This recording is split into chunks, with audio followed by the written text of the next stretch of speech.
తెలంగాణలో BRS party అధికారంలోకి వస్తేనంట ఉచిత బస్సు ఎత్తేస్తారంట, 200 ఫ్రీ కరెంట్ ఎత్తేస్తారంట, భూభారతి చట్టాన్ని బొంద పెడతారంట.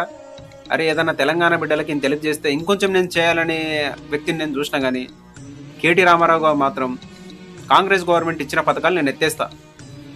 ఇదెక్కడ అన్యాయమో నాకైతే అర్థమవుతలేదు. ఇంత దౌర్జన్యం మా తెలంగాణ బిడ్డల మీద.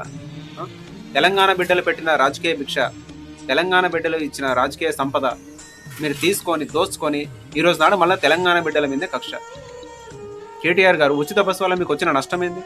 ఈరోజు నాడు అదే ఉచిత బస్సు వల్ల తెలంగాణలో ఉన్న మహిళ మనులకి ఎంతో ఆర్థికంగా హెల్ప్ అవుతుంది. 200 ఫ్రీ కరెంట్ ద్వారా, 500 గ్యాస్ ద్వారా ధరణి పోర్టల్ తీసుకొచ్చి తెలంగాణలో వేలాది లక్షల ఎకరాల భూములు ఫామ్ హౌస్లు వీళ్ళని కట్టుకొని రియల్ ఎస్టేట్ దొంగలకి అధిక ధరలకు కట్టబెట్టి లక్షల కోట్ల రూపాయలు సంపాదించుకొని ధరణి పోర్టల్ ద్వారా ఈరోజు నాడు తెలంగాణ సీఎం రేవంత్ రెడ్డి గారు భూభారతి చట్టాన్ని తీసుకొస్తే దాన్ని బొంద పెడతామంటావు. ఎందుకు? అక్కడక్కడ మనం మిగిలేమో అవి కూడా గుంజుకుందామనా చెప్పు. నువ్వు అధికారులకు వద్దాం అనుకుంటున్నావు, అధికారులకు వచ్చి నేను వీళ్ళు ఇచ్చేసారు కానీ నీకు దానికి ఎంతకు మించి చేస్తాను చెప్పాలి. కానీ నువ్వేంది సార్ నాకు తెలియక అడుగుతా. అరే ఇచ్చిన పథకాలు తీసేస్తాను చెప్తావు. తెలంగాణ బిడ్డలు బాగుపడడం ఇష్టం లేదా? ఎందుకు తెలంగాణ బిడ్డలు ఎక్కడైనా పంపించేయండి వేరే రాష్ట్రానికి ఎక్కడన్నా. ఈ తెలంగాణలో మీరు మాత్రమే ఉండండి, మీ కలవకుంట్ల కుటుంబం అట్టనన్నా మీరు సాటిస్ఫైడ్ అవుతారేమో. అరే ఇంత దారుణం ఉంటుందా?